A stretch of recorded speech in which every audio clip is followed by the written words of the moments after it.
12% of women are diagnosed with breast cancer today. This is just one woman's story. My name is Tracy Longmire. My favorite hobbies are children and horses. I have two daughters. One's name is Gabrielle, and she's 17 years old, a senior at Wahai.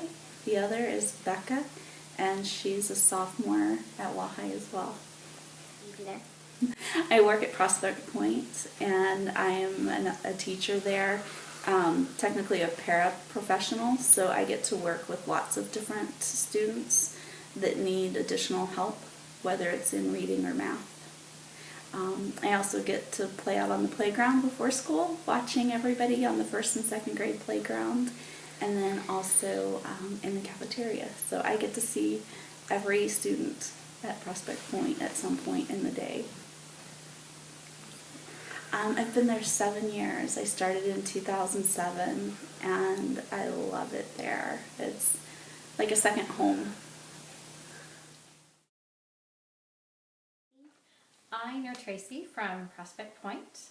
We have worked together with sharing students for the last several years as she's worked in the LAP program. She brings a lot of positivity. She gives her best to the kids. She loves working with them. She, like a lot of us, call them her kids. And I know that this has been hard for her being away from them because she loves being there. I don't think her attitude has changed as far as the person that she is. She's just Tracy with breast cancer. She's not a different person. She just has a greater fight right now. I wish she didn't have the diagnosis of breast cancer. Whatever I can do to support her is what I'll do. And she has lots of people out there doing the same thing. When and how did you find out about breast cancer? A friend of mine in high school actually had a cyst in a breast when we were young, and so she had to go have that taken care of. And through that, I learned about self-breast examinations. And at the very end of the school year, I discovered that I had a lump, and so I called my nurse, Katie, and went in for a visit. She confirmed that there was something there and sent me to have a mammogram. From the mammogram, they knew enough that I needed more testing, so they sent me to have an ultrasound.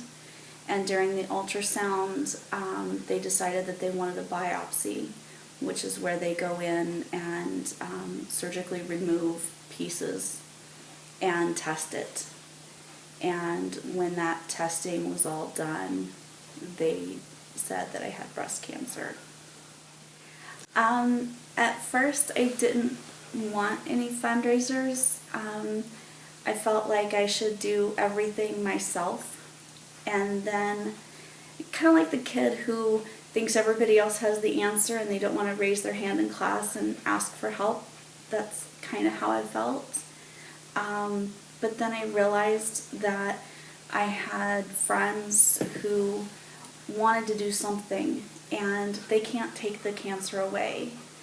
But some of the things that they can do is they can make meals that help us as a family. We've had people come out and help with the farm because there's a lot to do. And that's been an incredible blessing to have that.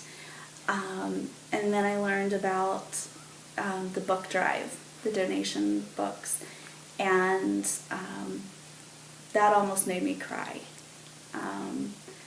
Just because I didn't know how many people really cared until people started offering to do fundraisers.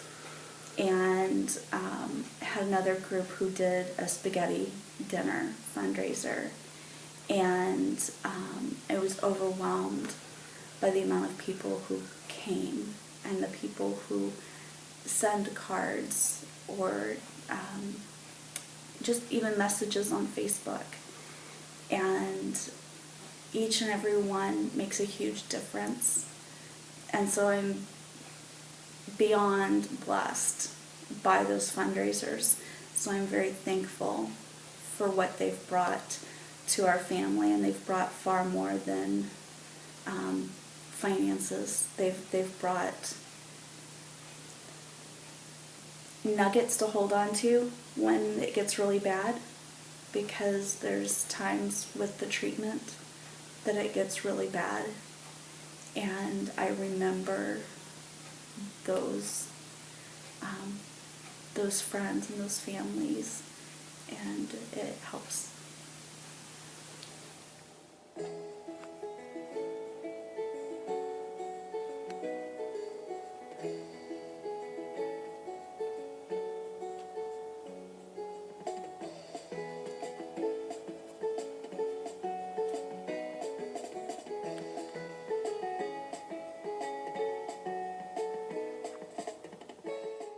So, why are you here today?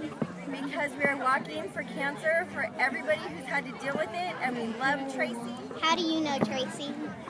I've worked with Tracy for 7 years. I got to know her at Prospect Point. This would have been our 7th year at school together.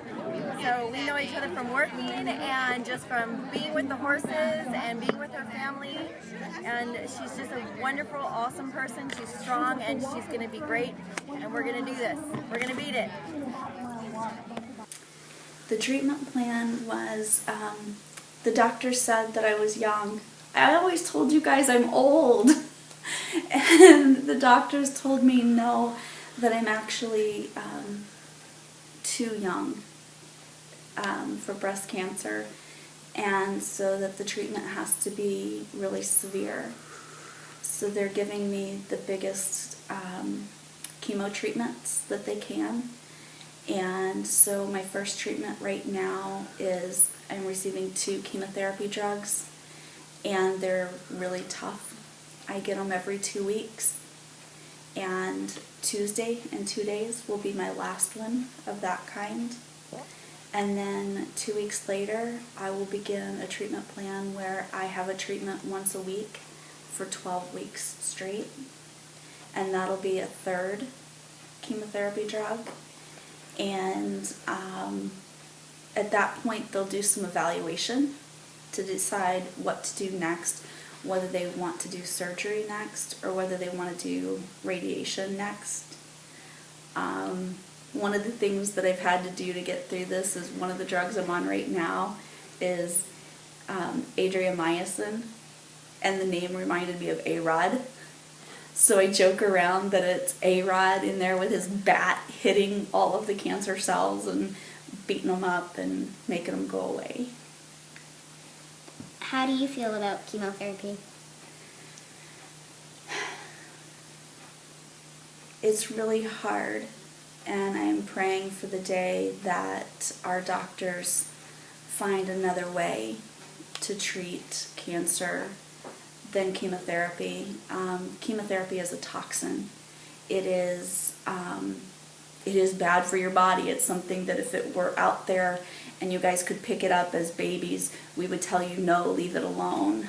And yet we purposefully put it in our bodies because it attacks the cancer cells. So chemotherapy is very tough. It also affects different people different ways. I have an anxiety disorder, which means that I get nervous and anxious, kind of like you guys do before you give a speech, but just a bit more.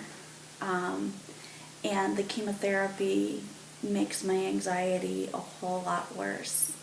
And so the doctors have had to learn how to help me with that. The tough thing is they can't take the chemotherapy away. So there's times that I just have to deal with that part. So chemotherapy is definitely tough.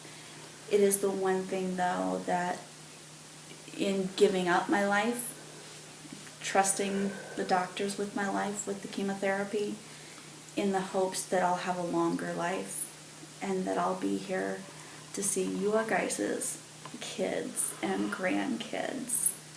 And that's what I want to do. And if I don't do the chemotherapy, that's not an option.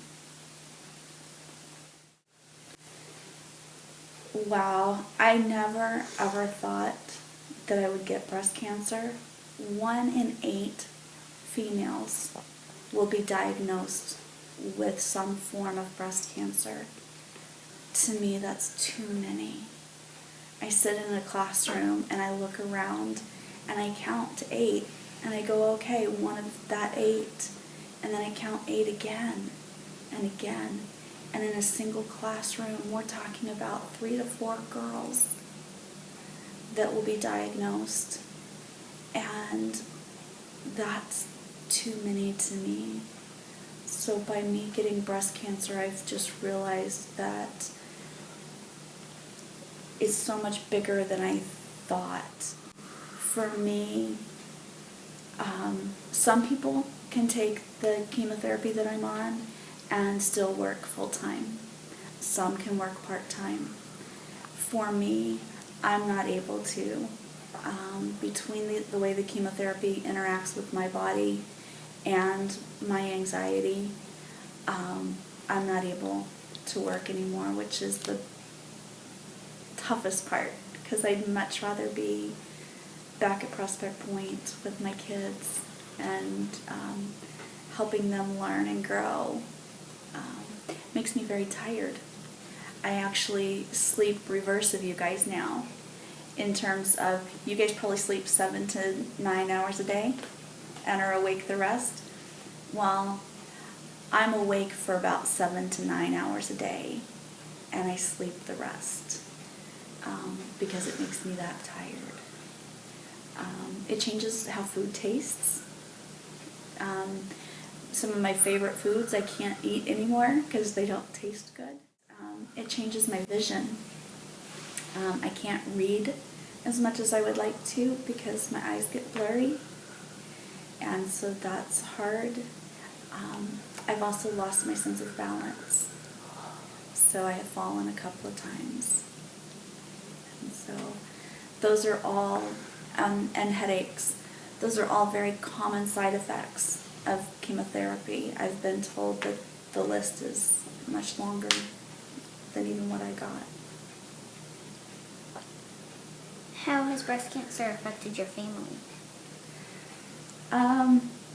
My mom is actually my husband's mom, but I call her Mom, and we've been together a long time. She's now my caretaker. She's the one that makes sure that I took my medicine that day, that I got fed, because she knows that I won't get up and get food myself because I'm just too tired. So she brings me food. She's the one that has to take me to all of my appointments. Because of the medicines that I'm on, I'm not allowed to drive. And so it's changed what her daily life was like, which I appreciate that she's willing to do that.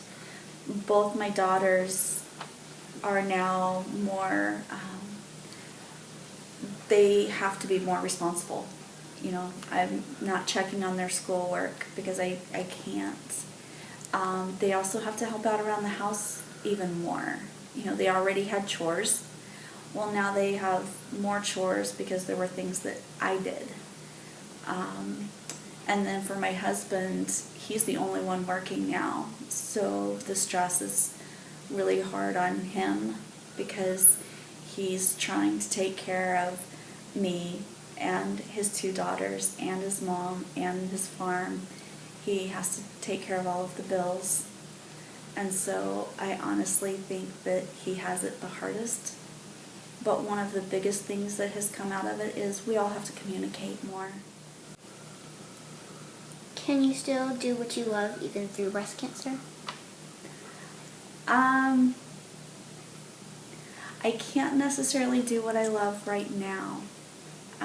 I can't go to work. I can't ride horses because of my balance. I can't do those things. But the biggest thing for me was relationships, and cancer can't take that away from me. If anything, it's made those stronger. It's let me know the relationships that I had that I didn't know I had. So it may take my hair for a little while. It'll come back. It may take different things for now, but it can't take the most important things, which are friends and family and love. How do you find hope to get through this? I trust the doctors. I have a faith in God that says that things will work for good and that He's never going to leave me. I have some songs that I listen to help me, some prayers that I use, and then I also have pictures and name reminders of all of the people that are loving me and praying for me and supporting me all around, so that when I feel down, when I'm not sure I hope anymore, I can look up at a ribbon that I know was on a horse during the rodeo at the fair, and I can pull out the paper that has an article in it, or I can pull out a card that somebody sent, and make sure that those are all very close, so that the hope stays there and that I don't forget the people that are pulling for me